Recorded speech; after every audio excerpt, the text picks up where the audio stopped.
Photoshop Classroom in a Book, Lesson 9, Part B.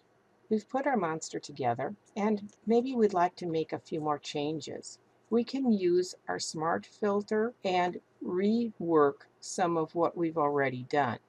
Because we use a Smart Filter, we can double-click on Liquify and go back into this. We have all of our layers visible now, so we're going to see all of the layers, so you'll be able to see the changes and how it affects the look with the other layers.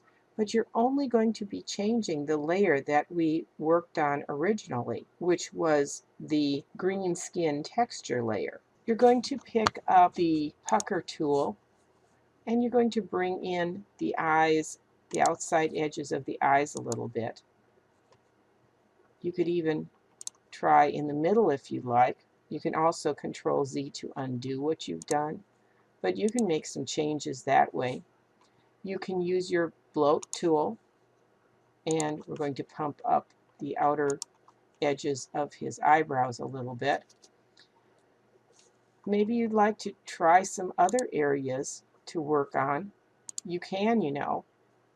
So experiment, see if you can make other changes or not, depending on what you'd like to do. And when you're happy with what you've done, and you can use some of the other tools as well, just click OK. If you really want to experiment, you could go in and you could apply a Smart Filter to another layer. But remember that you would need to change the layer to a smart layer, and then you can change and use a Smart Filter on it. There's other ways that we can make changes to our file. One of them is painting a layer. There are a lot of ways to paint objects and layers in Photoshop. One of the easiest and simplest is to use the color blending mode with a brush tool. And we're going to use this method to paint the exposed skin green on our monster. We're going to next select our Franken layer and then click on Create a New Layer. Photoshop creates a new layer called Layer 1, and it comes up right above the Franken layer. With Layer 1 selected, you want to change the blending mode from normal to color. The color blending mode will combine the luminance of the base color that's already on the layer with the hue and the saturation of the color we're applying. It's a good blending mode to use when you are coloring monochrome images, but we're going to use this to add color to the skin. Go to your brush tool and select it. In the options bar, you're going to change the size from whatever it comes up to 60, around 60 pixels. You want a hardness of 0, so we want a soft fuzzy edged brush like this, and then click off to the side to deselect. Next, you're going to press your Alt key or your options on a Mac to temporarily switch to the eyedropper tool, and you're going to sample one of the green colors in his forehead. I'm going to also zoom in so I can actually look at his face a little bit better. Next, you're going to Control click or Command click on the Mac the thumbnail of the Franken layer to select its contents. Usually, you would select an entire layer in the Layers panel. When you do that, the layer is active, but there isn't an active selection. By Control clicking or Command clicking the thumbnail, Photoshop selects the contents of the layer, and you have an active content selection. It's a great way to select all of the contents of a layer, but only a specific layer. We still want to be on layer 1, and we're going to use the brush tool now to paint over the skin on his hands, and you can also touch up the skin on his face. So if you'd like to make his ear green, you can add the green color to his ear. You can go in and make his hand green. All you need to do is paint over, and you're going to get a color change.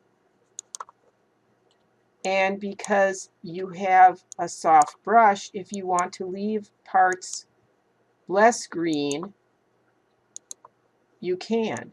See, I can go in here and I can paint like his fingernail, but I can still leave some areas where he's not green. Does that make sense? So I could leave parts of him still in pink, but they'll blend nicely because of the soft brush. I've run off a little bit onto his clothes, but I don't really think that's going to matter. If I want to leave his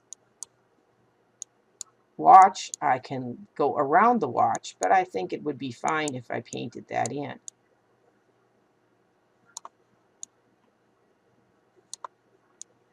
And because I'm limited by the selection, I can paint to the edge and it won't affect anything outside of the area that's selected.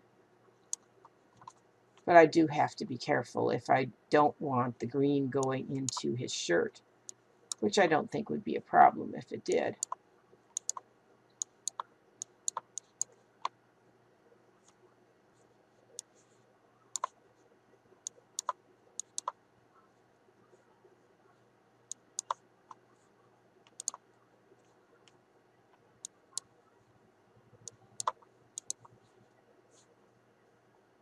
Don't suppose it would be good to paint his eyes, but we can give him a little more of a greener tint. When you're happy with the green color, just deselect. And it's always good, of course, to save your work. Our monster is pretty good. If you're happy with the way he looks, we can move on. It's time to put him into the background layer. What we need to do next is make sure that all of your layers are visible. And I'm going to zoom out so I can see everything. And I'm going to go into my Layers panel menu, and I'm going to choose Merge Visible. Photoshop merges everything down into one layer called Layer 1. We're going to rename that Monster. Now go to File, Open, and pick up and open the backdrop.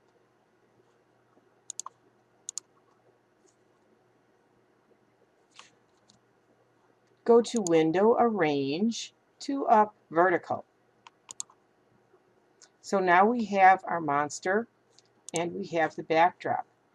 I'm going to double click on the hand to bring him into view. Click on the working file to make it active and select your Move tool and drag the monster layer onto the backdrop file. And you want to position him so that his hands are just above. Now if you get this, convert,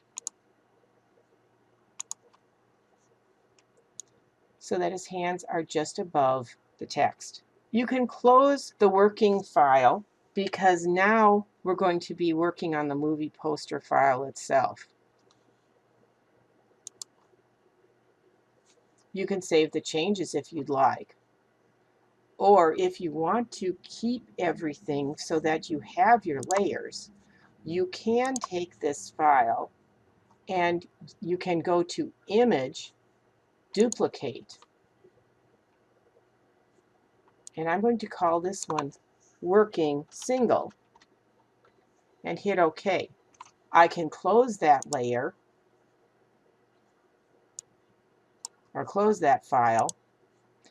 This file, because I still have everything on the original, I can go back to my deselect where I have all of my layers, and I can close this one and just save everything. I still have everything in here merged to one layer. We're going to save this next. And this one we're going to call Movie Poster.